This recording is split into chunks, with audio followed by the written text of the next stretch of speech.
Selamat pagi dan selamat datang bagi kita semua. Kami seluruh presbiter yang bertugas mengucapkan selamat beribadah di hari Minggu ketiga sesudah Pentakosta. Kiranya ibadah yang kita lakukan saat ini berkenan di hadapan Tuhan. Pemberitaan firman pada ibadah ini disampaikan oleh Pendeta Erik Hetaria. Beliau adalah Ketua Majelis Jemaat GPIB Jemaat Penabur Jakarta.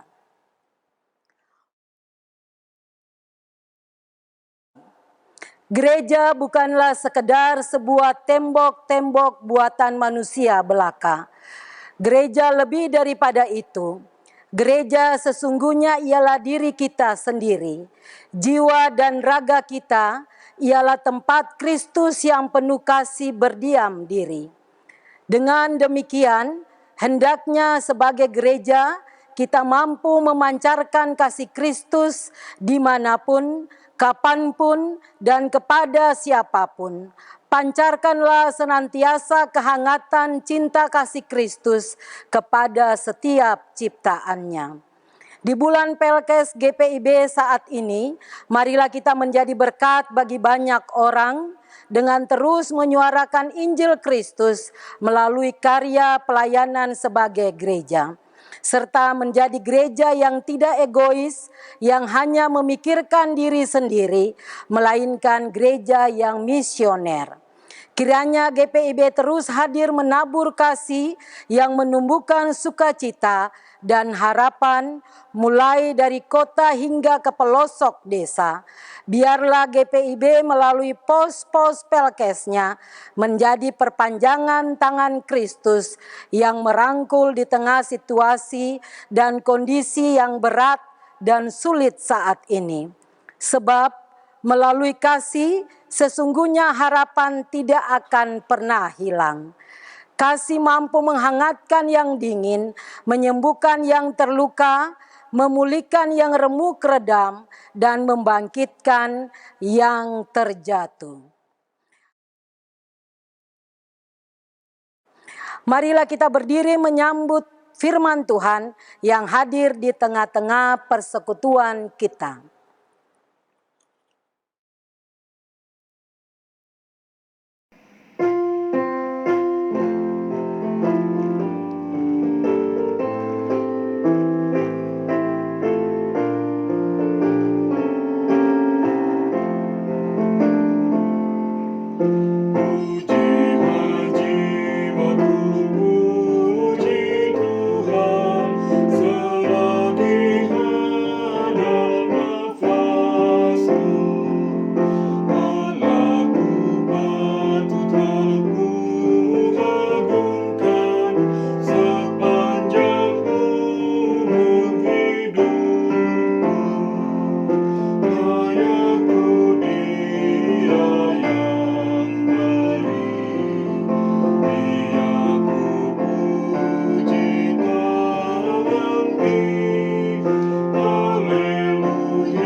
Bapak, Ibu, Saudara yang terkasih di dalam Kristus Yesus, kita akan tabiskan ibadah pada minggu di hari ini.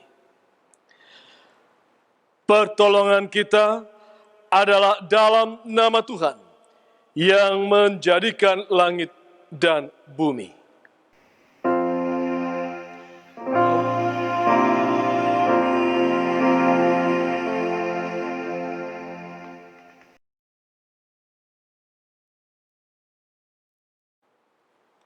Nas pembimbing diambil dari kitab Rut pasal pertama ayat yang ke-8b yang berbunyi demikian.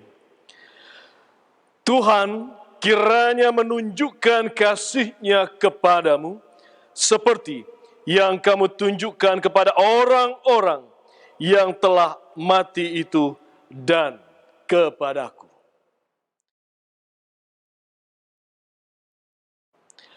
Terimalah salam rasuli. Kasih karunia dan damai sejahtera dari Allah Bapa kita dan dari Tuhan Yesus Kristus menyertai kamu.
Umat, mari kita berdoa secara silih ganti.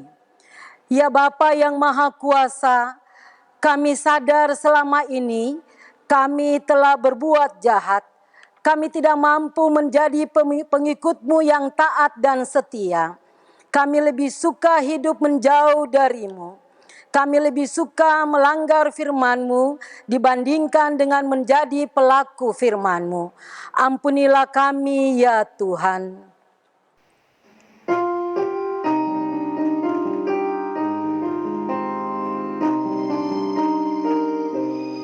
Tuhan kasihani kami, Kristus kasihani kami,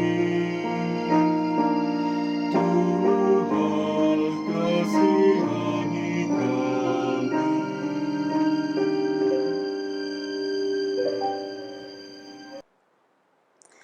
Ya Tuhan, kami belum mampu menjadi pembawa damai sejahtera-Mu di tengah dunia tempat kami berada. Kami gagal menaburkan kasih-Mu untuk menumbuhkan harapan tanpa pandang rupa dan pamrih. Kami sadar akan keegoisan kami.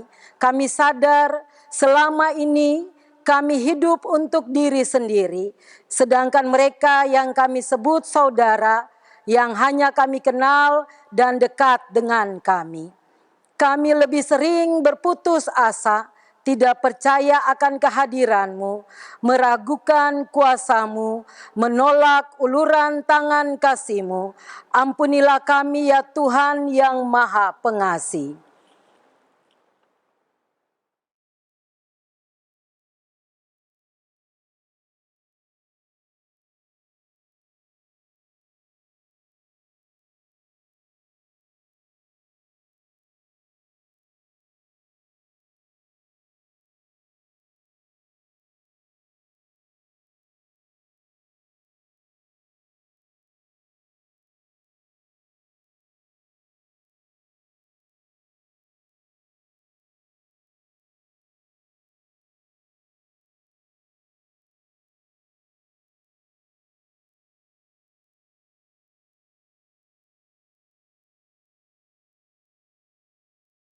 Ya Tuhan, layakkanlah kami kembali untuk menerima pengampunan-Mu. Dengarlah permohonan kami, serta nyatakanlah kiranya belas kasih-Mu atas kami. Hanya dalam nama Kristus Yesus kami berdoa dan memohon pengampunan-Mu. Dengarkanlah ya Tuhan.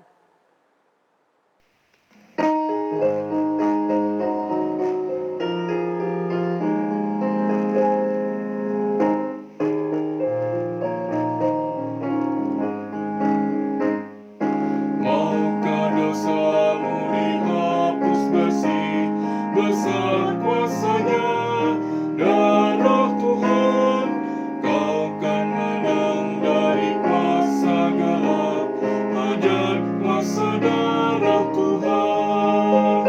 Ada kuasa dalam darah-Nya, anak domba Allah. Ada kuasa dalam darah-Nya, darah anak domba Allah.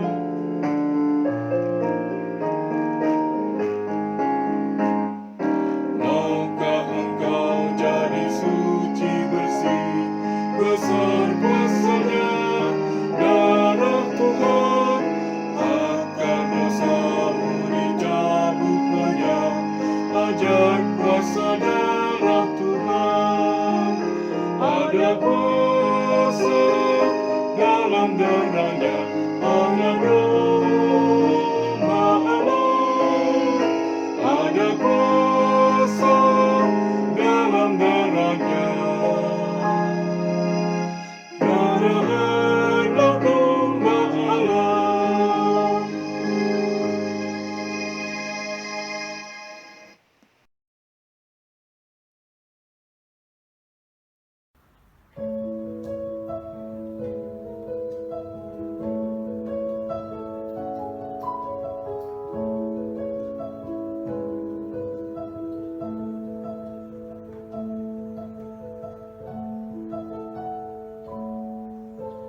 Ku tak membawa apapun juga saat ku datang ke dunia.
Bapak Ibu Saudara yang terkasih, kini kita akan masuk di dalam pemberitaan firman.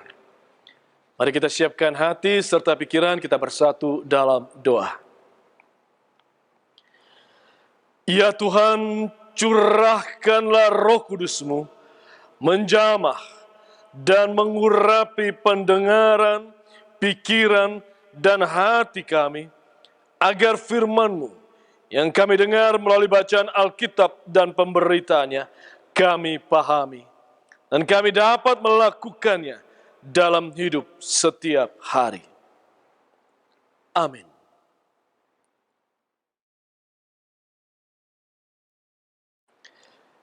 Jemaat terkasih, kini marilah kita berdiri dan mendengarkan pembacaan Alkitab di hari Minggu ketiga sesudah Pentakosta ini dari kitab Rut pasal yang pertama, ayat pertama hingga ayat yang ke-14.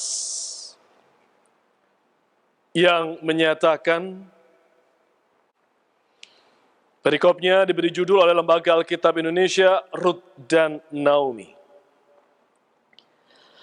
Pada zaman para hakim memerintah, ada kelaparan di tanah Israel. Lalu pergilah seorang dari Bethlehem, Yehuda, beserta istrinya dan kedua anaknya laki-laki ke daerah Moab untuk menetap di sana sebagai orang asing. Nama orang itu ialah Elimelech, nama istrinya Naomi, dan nama kedua anaknya Mahlon dan Kilion. Semuanya orang-orang Efrata dari Bethlehem, Yehuda. Dan setelah sampai ke daerah Moab, diamlah mereka di sana. Kemudian matilah Elimelech, suami Naomi, sehingga perempuan itu tertinggal dengan kedua anaknya. Keduanya mengambil perempuan Moab. Yang pertama bernama Orpa, yang kedua bernama Rut. Dan mereka diam di situ kira-kira 10 tahun lamanya. Lalu matilah juga keduanya, yaitu Mahlon dan Kilion. Sehingga perempuan itu kehilangan kedua anaknya dan suaminya. Kemudian berkemaslah ia dengan kedua menantunya, dan ia pulang dari daerah Moab. Sebab di daerah Moab ia mendengar bahwa Tuhan telah memperhatikan umatnya dan memberikan makanan kepada mereka. Maka berangkatlah ia dari tempat tinggalnya itu bersama-sama dengan kedua menantunya. Ketika mereka sedang di jalan untuk pulang ke tanah Yehuda, berkatalah Naomi kepada kedua menantunya itu, "Pergilah, pulanglah masing-masing ke rumah ibunya. Tuhan kiranya menunjukkan kasih-Nya kepadamu, seperti yang kamu tunjukkan kepada orang-orang yang telah mati itu dan kepadaku. Kiranya atas karunia Tuhan, kamu mendapat tempat perlindungan masing-masing di rumah suaminya." Lalu diciumnyalah mereka. Tetapi mereka menangis dengan suara keras dan berkata kepadanya, "Tidak, kami ikut dengan engkau pulang kepada bangsamu." Tetapi Naomi berkata, "Pulanglah, anak-anakku. Mengapakah kamu turut dengan aku? Bukankah tidak akan ada lagi anak laki-laki yang kulahirkan untuk dijadikan suamimu nanti? Pulanglah anak-anakku, pergilah, sebab sudah terlalu tua aku untuk bersuami. Seandainya pikirku ada harapan bagiku, dan sekalipun malam ini aku bersuami, bahkan sekalipun aku masih melahirkan anak laki-laki, masakan kamu menanti sampai mereka dewasa? Masakan karena itu kamu harus menahan diri dan tidak bersuami? Janganlah kiranya demikian, anak-anakku. Bukankah jauh lebih pahit yang aku alami daripada kamu? Sebab tangan Tuhan teracung terhadap aku. Menangis pula mereka dengan suara keras, lalu Orpa mencium mertuanya itu minta diri. Tetapi Rut tetap berpaut padanya. Demikianlah pembacaan Alkitab. Terpujilah Tuhan. Haleluya.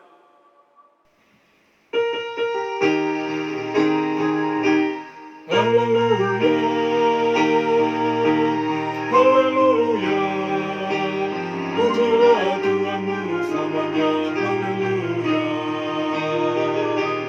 Nyanyi dan soraklah, agungkan namanya, pujilah Tuhan bersamanya, haleluya.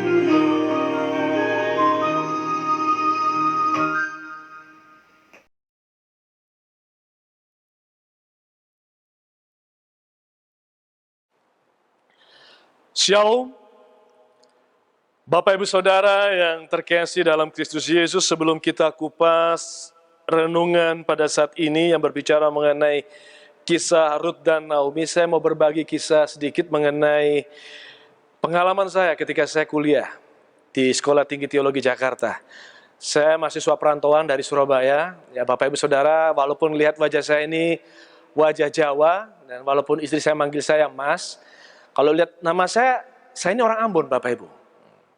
Jadi saya ini orang Ambon, tapi mama saya orang Batak, gitu kan. Jadi saya ini orang Ambon, Batak, orang. Namun ketika saya merantau di Jakarta, kuliah, saya rasa saya butuh lingkungan. Saya butuh teman, saya butuh kelompok yang istilahnya, namanya mahasiswa perantauan, paling tidak bisa membantu. Menjaga kalau ketika saya sakit dan sebagainya. Kemudian saya mengajak seorang teman dari Surabaya juga, yang sebetulnya kami ada darah Ambonnya. Kalau ayah saya Ambon, kalau teman saya ini mamanya yang Ambon, bapaknya Jawa. Kemudian kami memutuskan masuk dalam persekutuan orang-orang Ambon atau mahasiswa Ambon di kampus. Jadi ketika kami masuk, Bapak Ibu, ya kami bicara pakai bahasa Ambon. Nah, teman saya bicara, oh iya, beta ini nyong Ambon gitu. Beta so biasa bicara dengan bahasa Ambon begitu kan. Kami masuk karena kami pikir ya kami butuh lingkungan gitu. Kami butuh orang yang bisa menerima kami diterima dan bisa saling memperhatikan dan kami diperhatikan. Kemudian dalam persekutuan perkumpulan ini ya kita masuk ke dalam tradisi makan. Bapak Ibu Saudara tahu orang Ambon tuh biasa makan makanan yang namanya papeda. Nah, papeda itu ya, itu papeda dimakan dengan kuah ikan panas-panas, woi sadap. Cuman Bapak Ibu, saya dengan teman saya ini belum pernah makan papeda begitu kan. Jadi ketika disediakan itu teman saya bilang, "Wih, pakai bahasa Jawa dia bilang, ini makan opo gitu, ini makan apa ini? Ini kok kanji dimakan, ini kalau dimakan nyangkut dari tenggorokan ini gitu kan. Karena kami tidak tahu gitu. Tapi mau tidak mau kami berusaha untuk menerima budaya itu, berusaha untuk makan, dan lama-lama akhirnya kami bisa menikmati itu papeda. Dalam arti demikian Bapak Saudara, ketika kita mau diterima, kita juga harus mau menerima budaya ketika kita masuk dalam budaya tertentu. Nah Bapak Ibu Saudara, kenapa saya berbicara mengenai menerima budaya semacam ini? Karena perikop kita pada saat ini bicara tentang Rut yang mau menerima budaya dari keluarga almarhum suaminya. Rut ini ceritanya dalam bacaan kita menikah dengan Mahlon, anak dari Naomi. Naomi ini istri dari Elimelech. Mereka ini merantau di Moab. Kan kalau kita baca dalam bacaan kita, mereka ini merantau dari kampung mereka di Bethlehem, Yehuda, mereka pergi ke Moab. Nah, mereka menetap di sana. Dan ceritanya, Elimelech, suami Naomi ini meninggal. Tinggal Naomi dengan dua anaknya, kalau kita perhatikan di ayat yang ketiga, kemudian matilah Elimelech, suami Naomi. Sehingga perempuan itu tertinggal dengan kedua anaknya yang namanya Mahlon dan Kilion. Kemudian dikatakan ayat yang keempat, keduanya Mahlon dan Kilion mengambil perempuan Moab. Yang pertama bernama Orpa, yang kedua bernama Rut. Dan mereka diam di situ kira-kira 10 tahun lamanya. Lalu matilah juga keduanya, yaitu Mahlon dan Kilion. Sehingga perempuan itu kehilangan kedua anaknya dan suaminya. Jadi anak Naomi yang namanya Mahlon. Mahlon ini dalam bahasa Ibrani ini punya arti ya. Mahlon ini artinya kecil, mungil.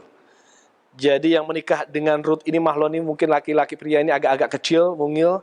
Yang namanya Kilion artinya tidak sehat. Jadi kondisi juga mungkin kurang sehat, menikah dengan yang namanya Orpa. Orpa dan Ruth ini orang-orang Moab. Dalam arti mereka punya culture, budaya, bangsa Moab. Dan dalam bacaan ini kita bisa lihat, bukan hanya Naomi kehilangan suaminya Elimelek, dia pun kehilangan anak-anaknya. Mahlon dan Kilion pun meninggal.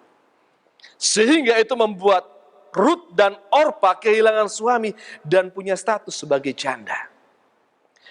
Bapak ibu saudara yang terkasih dalam Kristus Yesus, kalau kehilangan suami bagi seorang istri, ini bukan sekedar menyedihkan, tapi menggambarkan bagaimana mereka kehilangan pegangan.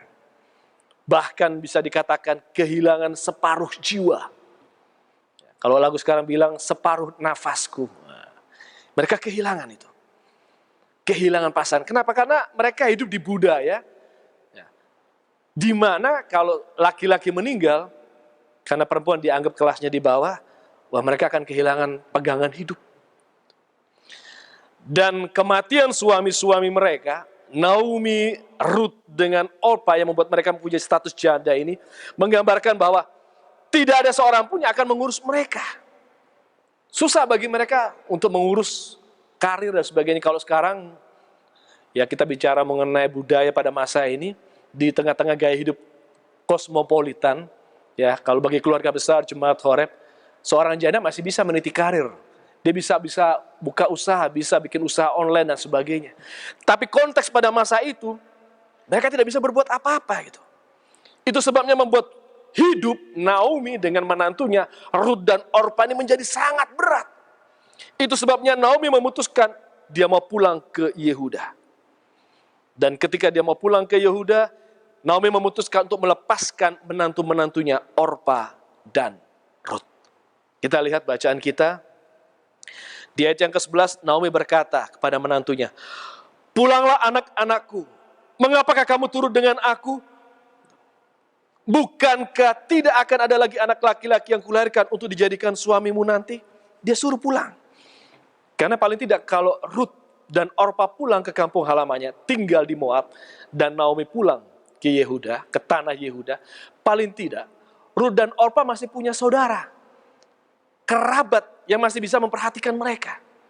Kalau mereka putuskan ikut pulang ke kampung Naomi, itu bangsa baru. Mereka akan berjumpa budaya baru. Orang-orang yang tidak mereka kenal dan belum tentu ada yang mau mengurus mereka. Namun kalau kita lihat di ayat yang ke-14, menangis pula mereka dengan suara keras, lalu Orpa mencium mertuanya, itu minta diri. Orpa memutuskan untuk tetap di Moab. Tetapi Ruth tetap berpaut padanya. Ruth memutuskan untuk ikut Naomi. Ini padahal satu hal yang berat ini ya. Ketika Ruth bertahan, kan berarti dia sudah punya status janda. Janda yang harus mengurus janda yang juga sudah lanjut usia. Konsekuensinya berat. Gitu. Dia harus sebagai seorang janda, mengurus seorang janda yang juga sudah lansia. Berat, dia harus urus itu. Kalau sekarang ini kita bicara mengenai keberadaan menantu dan mertua, jarang kita mungkin bisa lihat kejadian seperti ini ya. Seorang menantu yang mau tunjukkan bakti yang luar biasa kepada ibu mertuanya gitu. Karena biasanya Bapak Ibu, kalau kita bicara jujur aja, banyak mertua perempuan yang biasanya kurang cocok gitu kan dengan menantunya gitu ya. Ya mungkin Hawa yang nggak pernah tentang cekcok sama ibu mertuanya karena Hawa nggak punya ibu mertua gitu.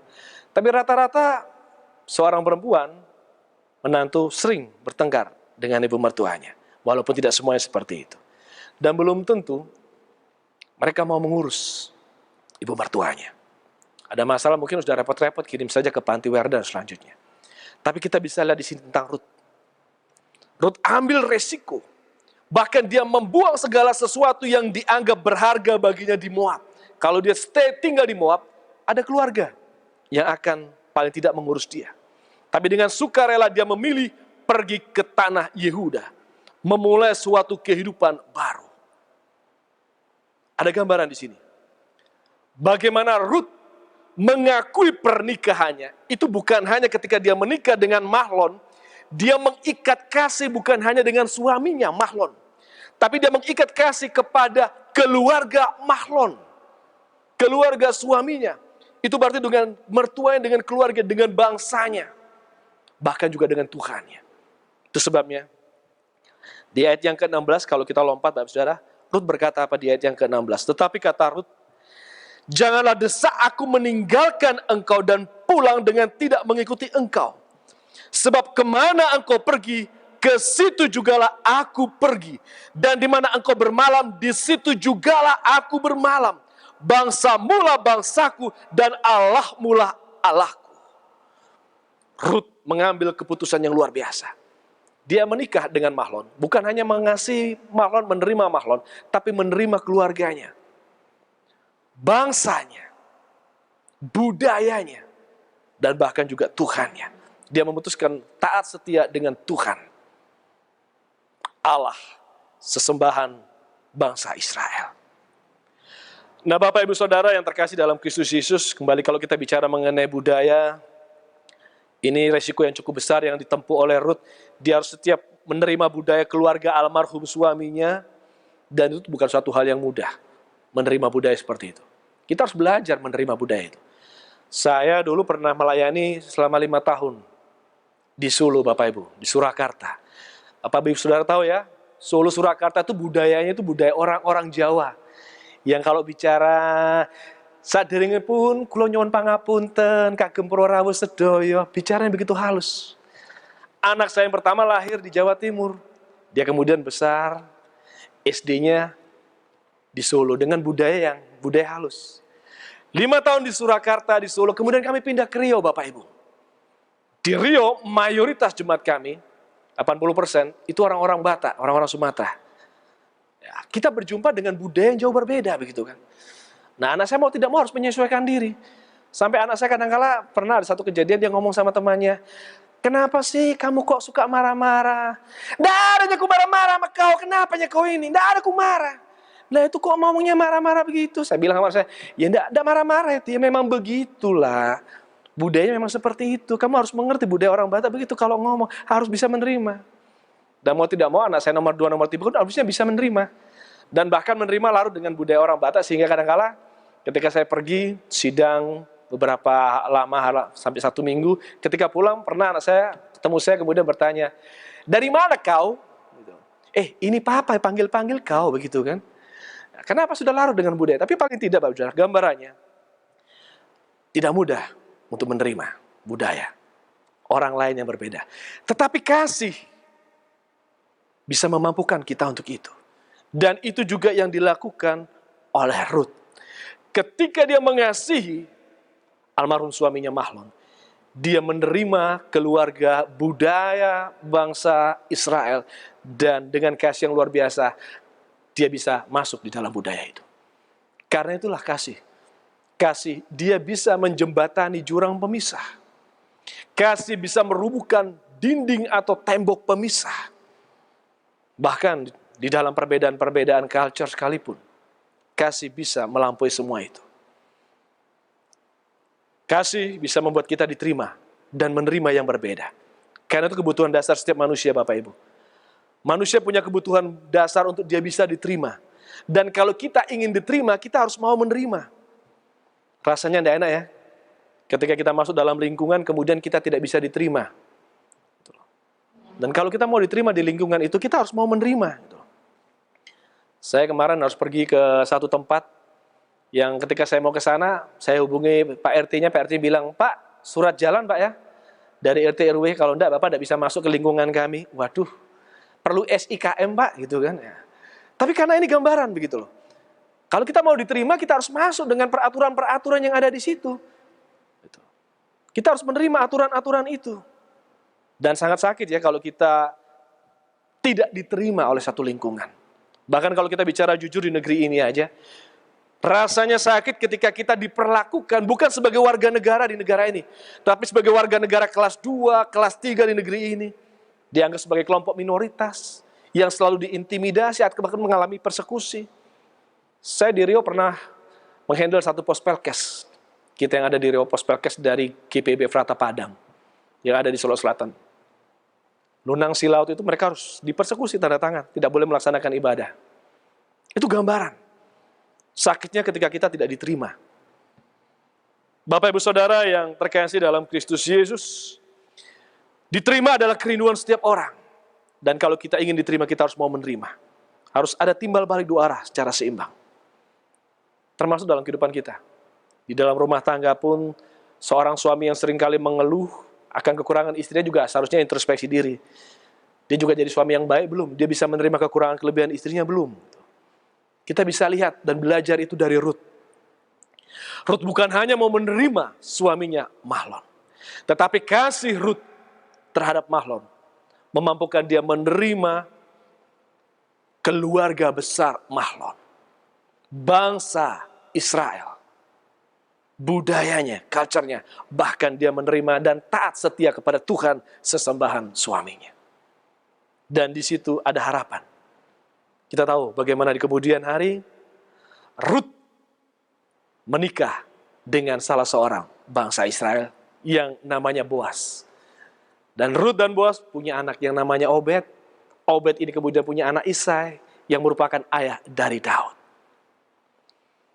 Ketika Rut bisa menerima budaya bangsa Israel dengan kasih yang luar biasa, dia terima perbedaan itu.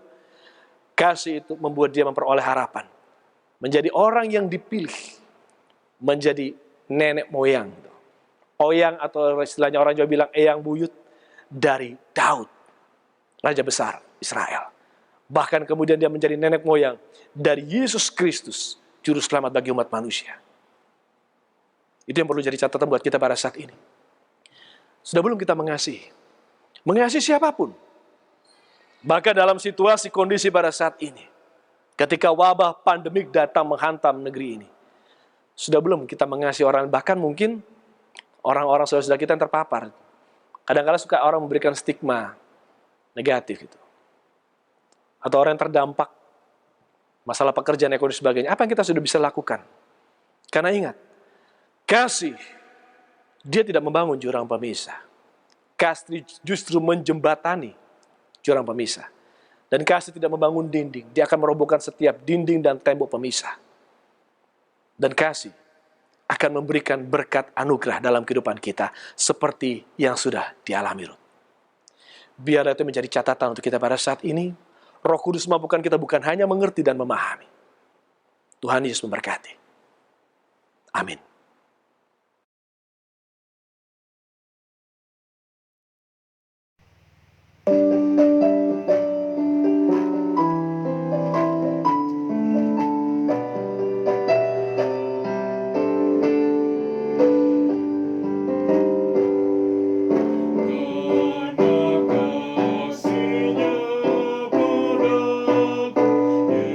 Yesus datang ke dunia.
Bapak, Ibu, Saudara yang terkasih dalam Kristus Yesus, kini marilah kita berdiri dan bersama dengan gereja di segala tempat dan sepanjang masa kita akan mengaku iman percaya kita sesuai dengan pengakuan iman rasuli. Dengan hati dan mulut masing-masing kita berkata, Aku percaya kepada Allah Bapa yang Maha Kuasa, Khalik langit dan bumi, dan kepada Yesus Kristus, anaknya yang tunggal Tuhan kita, yang dikandung daripada Roh Kudus, lahir dari anak darah Maria, yang menderita di bawah pemerintahan Pontius Pilatus, disalibkan, mati dan dikuburkan, turun ke dalam kerajaan maut. Pada hari yang ketiga, bangkit pula dari antara orang mati, naik ke sorga, duduk di sebelah kanan Allah, Bapa yang Maha Kuasa, dan akan datang dari sana untuk menghakimi orang yang hidup dan yang mati. Aku percaya kepada Roh Kudus, gereja yang kudus dan am, persekutuan orang kudus, pengampunan dosa, kebangkitan daging, dan hidup yang kekal.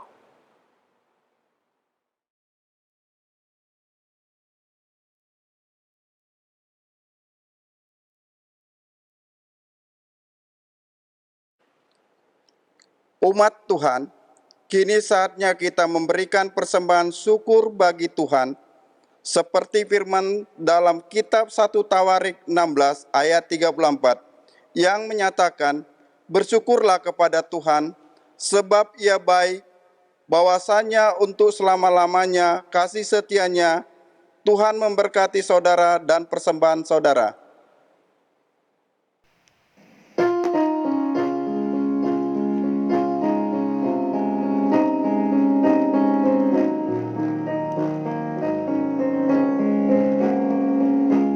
Aku bersyukur padamu Tuhan atas karunia dan kasih-Mu.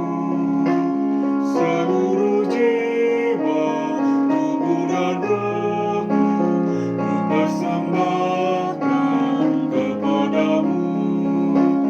Ku bahagia, ku sukacita, ku ucap syukur selamanya.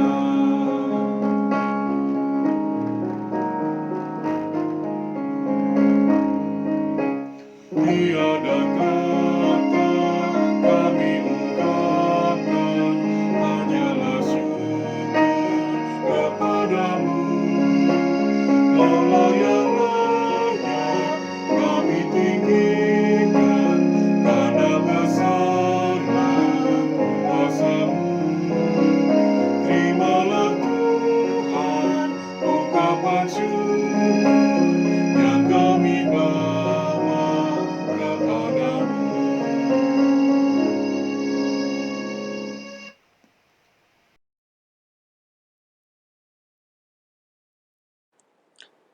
Umat, mari berdiri untuk menyerahkan persembahan ini.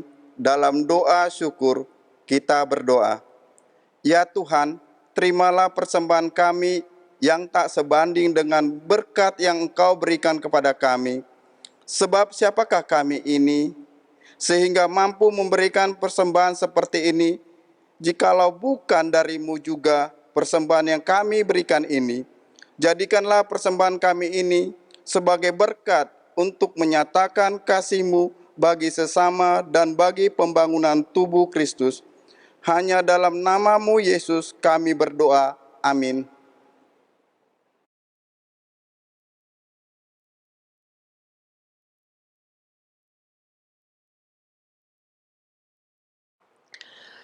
Jemaat yang terkasih, marilah kita berdiri dan pulanglah dengan membawa damai sejahtera dari firman Tuhan yang telah kita baca, dengar, dan renungkan. Dan bagikanlah sukacita beriman ini kepada semua orang, dan lakukanlah firman Tuhan.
Marilah kita mengarahkan hati dan pikiran kita kepada Tuhan, serta terimalah berkat-Nya. Tuhan memberkati engkau dan melindungi engkau. Tuhan menyinari engkau dengan wajah-Nya dan memberi engkau kasih karunia. Tuhan menghadapkan wajah-Nya kepadamu dan memberi engkau damai sejahtera.